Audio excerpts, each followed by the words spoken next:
Welcome to the Pineview Valley Elementary School presentation. I'm Rhonda Nixon, Superintendent of Schools. We're excited to be here today to share with you the draft plans and information about this new school. I'll now pass it over to Director Art McDonald. Thank you, Superintendent Nixon. First of all, I want to respectfully honor and acknowledge that we are meeting in the unceded territory and lands of the Secwepemc peoples where we live, love, and learn every day. So the agenda for this presentation is first I'm going to go through some background information to give you some history on this project. Then we're going to talk about the engagement and planning that has taken place to date. Quick review of the current site plans and floor plans, understanding that they are still changing as we evolve the design, and then a quick comment on the project schedule.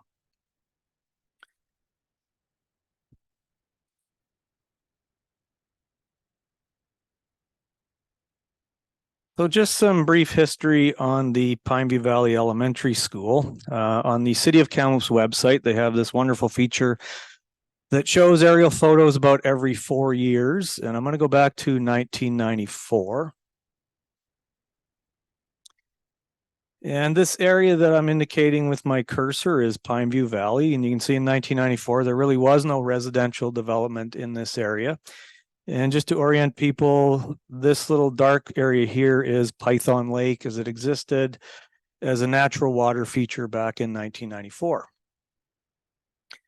We will skip to the 1999 aerial photograph, and you will see there's some development up in the northwest side of Pineview Valley, and streets and infrastructure is starting to go into the southeast corner, including where some sort of berm has bisected Python Lake to allow houses to be built in that area. We go to 2004, and you can see again more buildup in this area on the west side of Pineview Valley. In 2008, again, the west side is pretty much complete, and we're starting to see development on the southeast side of Pineview Valley in around the Foxtail area. 2012, more buildup on that side on the east side of Pineview Valley. 2016, again, just more of a complete build out in that area with some multifamily components in this area. Then if we go to 2020, it's pretty much built out in a lot of the areas that have been developed, including the multifamily and smaller residential units in this area. So the reason we present this information is so that people understand that this school is in response to all the residential development in this area.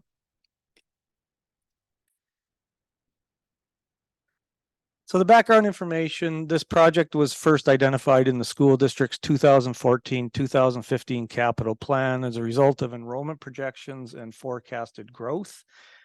The district received ministry support in May of 2021, which allowed us to do what's called a project definition report to sort of finalize the size and costing for the project.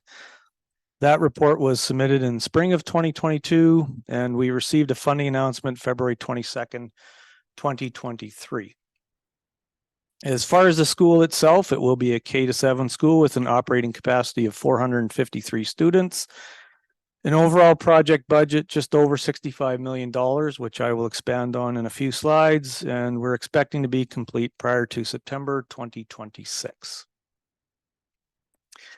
So a bit more background information. I'm going to go through our area standards, budget, and the site. So for area standards, this is important for people to recognize that the ministry does prescribe the areas that we are to build to. So they tell us how much area we get for a certain size of school. As we have had questions about why can't, this be bigger, or why can't you have more classrooms, those kind of questions. Well, this is all prescribed by the Ministry of Education, and we have to follow those area standards. And the ministry checks what we're doing. So during early design, and this step has already happened, we send the ministry a drawing indicating all the function area sizes, showing that we're in compliance with the ministry area standards. And we have very little leeway with these areas. Now, the ministry does recognize that room areas always can't be an exact size. So there's a bit of movement where if a classroom is supposed to be 80 square meters and it needs to be 81, those types of things are fine. But we can't take an 80 square meter classroom and make it 150 square meters. And it should be noted that the areas provided are not generous, especially when you compare them to some of our older schools in the district. I mentioned 80 square meters for a classroom. Some of our older schools have classrooms that are closer to 100 square meters, so quite a bit larger. So the budget information, we did do preliminary plans because we need those to ensure our budget is accurate, as once the ministry funds us, we don't get any more money typically. So as I mentioned, our project budget is just over $65 million, and it's broken down as follows. Soft costs, which are things like design fees for all of our architects and consultants, building permits, all of those types of things, equipment, which are things like desks and chairs and IT equipment, insurance and taxes at just over $6.5 million. The construction of the building is estimated to be just over $28 million. We've got about $13 million in site works, which is moving dirt, play fields, retaining walls, parking lots, those kinds of things. We've got an allocation of $3.6 million for the neighborhood learning center, which I will get into once we get into the floor plans. And we've got just over $7.5 million for offsite services. And those are things like city requirements and the Copperhead Drive extension. There's a portion of Copperhead Drive that the school district is required to pay for as part of this project. And then we've got just over $6 million in what are called risk reserve items. And this is money we don't get unless we absolutely need it and can show that there was nothing we could have done to avoid needing this money. So those are things like market conditions. If the price of something just skyrockets out of control that we have no control over, if we have things like contaminated soil or scheduling delays. Our funding does include money for hybrid mass timber. So basically, instead of a standard steel and concrete school, we will have more hybrid mass timber components. We have money for greenhouse gas reduction strategies, which is really based on reducing our heating from more boiler centric to more electrified. And we also have to do cost estimates during the design to make sure that we stay on budget throughout. And we have to do a cost estimate right before we tender the project. And we must be on budget before the ministry will allow us to tender. Now, as far as the site, it's a very difficult site as far as trying to build a school and play fields, etc. It's a triangle on the side of the hill. And with the topographical challenges, we need to go 2 stories. We have significant elevation changes across the site. We're meters in elevation difference from the low point to the high point. We are bounded by Copperhead Drive on the east, Python Lake on the north, and then we also have things like we have to consider the large hill to the south and what happens to all the water when the snow melts and all those things. So as part of our site, we have to use some of that for drainage paths.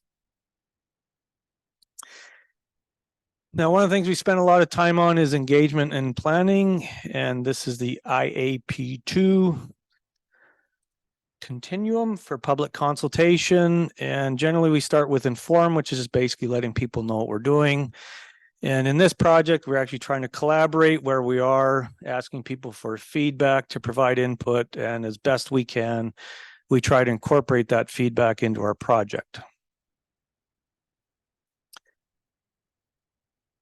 So one of the things we did early on this project was we established a community engagement committee. That committee has met 2 times so far, and we've also received emails along the way. So our first meeting was April 26, 2023. And I'll just go through the major themes that came out of that meeting. And at this meeting, we presented some preliminary plans for folks to comment on. So major themes: importance of diverse indoor and outdoor spaces, for example, multi-purpose spaces within the building, outside spaces that could form several functions, and inside-outside adaptable spaces, design outdoor spaces for Indigenous plants and ceremonies, flexible adaptable spaces within the building, so review operable walls to separate things like the library and the multi-purpose room, and definitely consider the beauty of the lakes and the trail network that's up there. So use the trail for classes, teach about ecology, species in the area, and potentially, if we could, use some of the hillside for seeding for the field area. Now, the Neighborhood Learning Center, which I mentioned earlier, we received an allocation of $3.6 million from the ministry. And it's basically up to us to decide how to use that money. And in this case, through the committee's feedback, we're using some of that space allocation to expand the gymnasium, add an Aboriginal education room, which is something typically not found in schools because there is no discrete line item in the ministry area standards for it. And we're also going to add a before and after school care room. Now, pedagogies, which I always say is just edu-speak for how kids learn.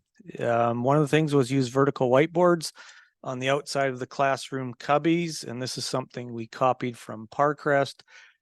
So basically in the classrooms where the cubbies are, where the students will put their backpacks and their boots and coats and stuff, in the front of them, we have vertical sliding pin boards and whiteboards so that those cubbies serve double purpose, not only storage, but they can be used during class time if the students need to work together. And the pin boards can be used to highlight and display some of their artwork. People really like the idea of open spaces and windows to offer access to light, but also remembering that they do need dark spaces within the school and leverage the ecology. And you will notice some of these things are more education focused, and those will be more up to the administration and the staff of the school once the school opens. Back to facility items, we looked at reducing the change rooms and adding more washrooms, as students typically don't use the change rooms in elementary schools very much. Ensure the multi-purpose room is actually multi-purpose, so things like art and band and other functions can happen in it. Maintain wheelchair access around the site without going into the building. So there is an elevator in the building, but this was about what happens for people in wheelchairs after hours if they want to go watch a soccer game or something like that. Then we also had storage, maximize storage throughout the building. This is a common problem in all of our schools, that there never is enough storage. So we try to get creative wherever we can in the new builds to provide as much storage as possible. So our second meeting was on June 7th, and as much as possible, we included all the feedback we could, and the updated plans were well received. I think because we incorporated as much feedback as we could, and the main themes from that were parking and vehicle access.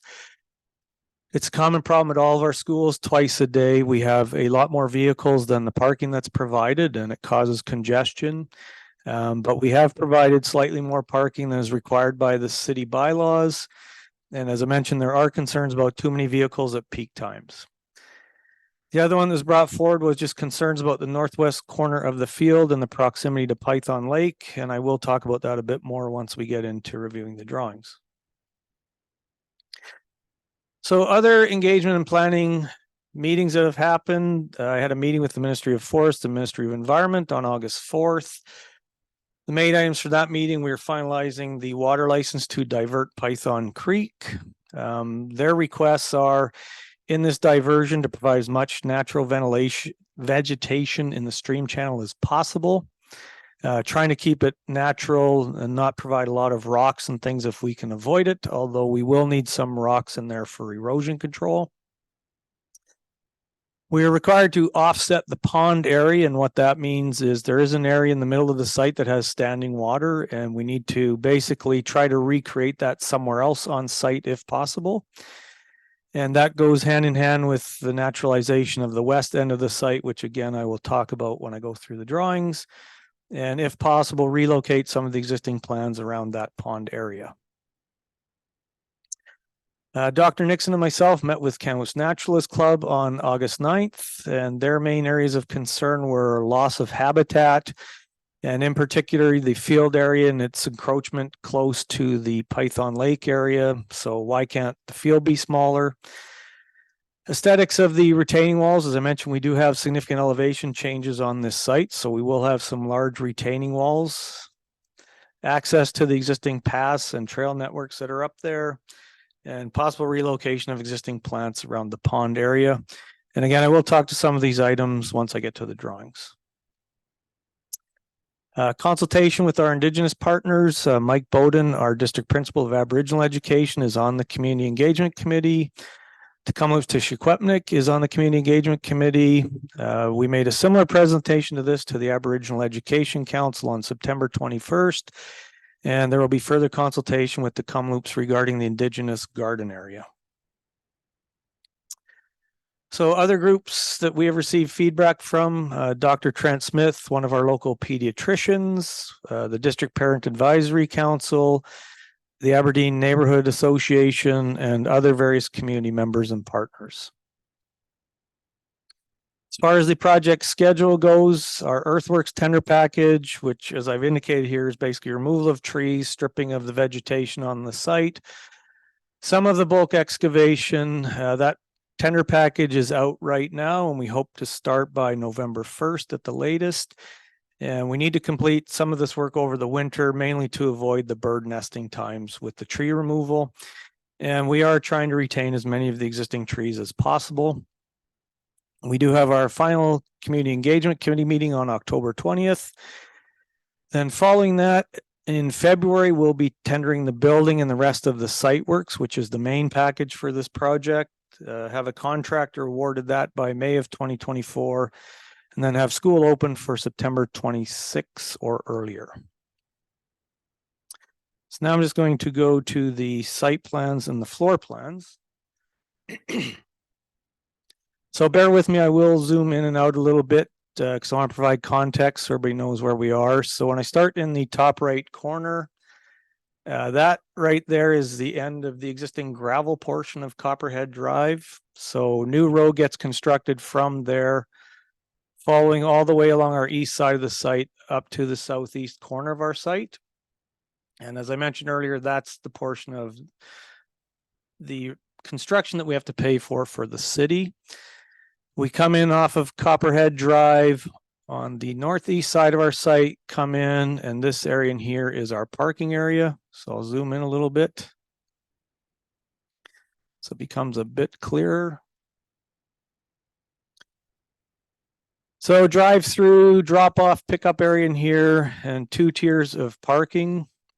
And as I mentioned before, significant elevation changes on the site. So this thick pink line down here, this is all retaining wall, and in some, at the tallest point is about 6 meters high. This red colored line, this is our accessible pathway down to the field, and it is less than 5%, which is standard for accessible pathways. The large yellow box in the middle, this is the actual school building, and I will get into the floor plans. We've got a play area over here on the east side of the school, hard surface play area on the west side of the school. We'll have a playground area over here on the north side and another playground area on the south side. And the interesting thing here is this one will actually be built into the hillside. So we'll have some equipment that we typically don't have on schools, which will be interesting. I mentioned the Python Lake diversion or Python Creek diversion. So you follow this pinky blue line all the way through. This is our first attempt at how we're going to divert that creek. And then it will end up going through this west area into Python Lake. Then we've got the playfield area here. And this kind of end of the site here, the northwest corner, is where people's concerns are around our proximity to Python Lake. And we have taken that into account. We have our environmental consultant working with us to determine an appropriate setback from the lake. And just for context, the size of this green grassed area is about the same size as what's at Dufferin Elementary. However, this school, when full, will have twice as many students. So we do not have a very large play area as it is. And in this area here, we've got our proposed Indigenous garden area. And this comes from way back when, early in the process, when we had Kamloops do our archaeological impact assessment for us. And they identified on this site several traditional and medicinal plants. And when they did that, we made a commitment to them that we would provide them a space to look at replanting some of those areas, some of those types of plants, to reflect what was there before. And on an earlier slide, I mentioned naturalizing the west end of the site. And when we look at this sort of narrow end of the triangle, it doesn't do us a lot of good for 2 reasons. It's not wide enough, and we have a lot of slope in there. And so again, with some of our consultation meetings with Ministry of Forests and Ministry of Environments, we're looking at basically sort of closing this off and letting it just go back to a natural state. Now, we will help that by removing trails and man-made things, but we want to let it go back to its natural state. And one of the other things that came through from consultation was to connect the trail networks to the school, and we've tried to do that as best as we can. So we have added this trail on the north side of the school, which connects up to some of these existing trails, which are this beigey brown color. Now on the floor plans, I will start with the upper floor plans. So just to orient folks, this is the parking lot over here. I'll zoom in a bit. We've got the gymnasium in the southwest corner. We've got the 3 kindergarten rooms that are adjacent to the parking lot, and that is on purpose, as a lot of kindergarten parents like to pick up their students. The main entrance comes in this area here. Off to the left is our general office area, which has the principal, vice principal, photocopy room, staff room, electrical room, etc. in this area. Then the upper floor is basically a row of classrooms on the east side, a row of classrooms on the west side. We've got our double height library area in here. We've got our main custodial room over here, as well as one of our large special ed rooms. Now I'm just going to zoom in. Now there has been changes. The before and after school care room is now on the lower floor so they can have outside access. The elevator is here, stairs down to the library. And then what we've done is something that we copied from Valley View, and we're doing similarly at Parkrest, is the washrooms will all be individual rooms. So there's no gang style washrooms like our older schools have. This allows privacy for each student. The other thing we've done is we've taken some of our special ed area allocation and we've created little special ed rooms, several on each floor. And the reason for that is, although the large special ed rooms have a purpose, there are also times when CEAs or teachers need to take one student out to work with them. And having a small room that's not sitting on the floor in the hallway is beneficial. These rooms also double as meeting rooms for the students, so you could have 6 or 8 students in there working on a project. And they're also meeting rooms for parents and staff, or just staff. And then between the 2 floors, we've got a stairway over here by the gymnasium and a stairway on the north end of the building.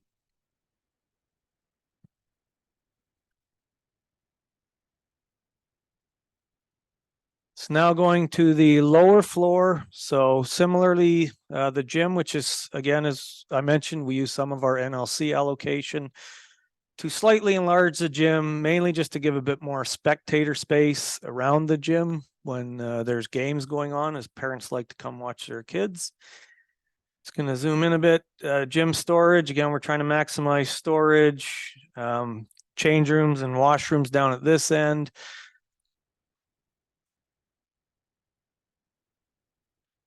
Sorry, I just want to make sure what's on the screen is the same as I'm seeing. We've got our mechanical room over here. Multi-purpose room and library are here. These little diagonal lines between the 2 rooms, that's the operable wall we're going to try on this project to allow this 2 spaces to become 1 for different types of events. In the multi-purpose room, there's basically a mini kitchen, and we've got large sinks for things like band equipment cleaning and those types of things. The library faces outside with double-story windows. Be a really nice space. We've got our stair going upstairs to the 2nd floor. Across the hallway, we've got a full-service special education room here for all those students that need that assistance. Our ab ed room is on the lower floor with a mini kitchen in it as well. And then we've got another 8 classrooms on this floor. And similar to the upstairs, we've got the same setup with washrooms and meeting rooms. And then hopefully this will bring it all together for you in sort of a 3D rendering. So what we're looking at is we're looking at the site from the north. So Python Lake is just down here on the bottom right corner. As I mentioned, we're connecting up to the existing trail network with this trail along this side. And although this trail is quite long, when we looked at trails along the west side, they were just going to be too steep. So we decided, again, through consultation, that we would go along the north side. We've got the large retaining wall. At the highest point, this retaining wall will be about 8 meters high.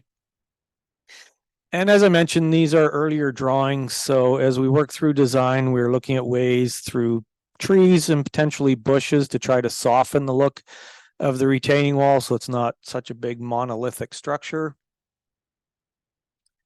I will zoom in a bit. So the gray area coming through here, that is our Python Creek diversion channel, which runs all the way up to the southeast corner of the site. Playground area over here, Indigenous garden in this area. Hard surface play areas, so basketball court, foursquare, hopscotch, tetherball, all those things. Playground area in this area here. Gymnasium is here. Library multi-purpose, and then our classroom block over here. This is our access road coming off of Copperhead Drive into our parking lot. And as I mentioned earlier, this is our other large retaining wall at the south end of the site. And this is the Copperhead Drive extension.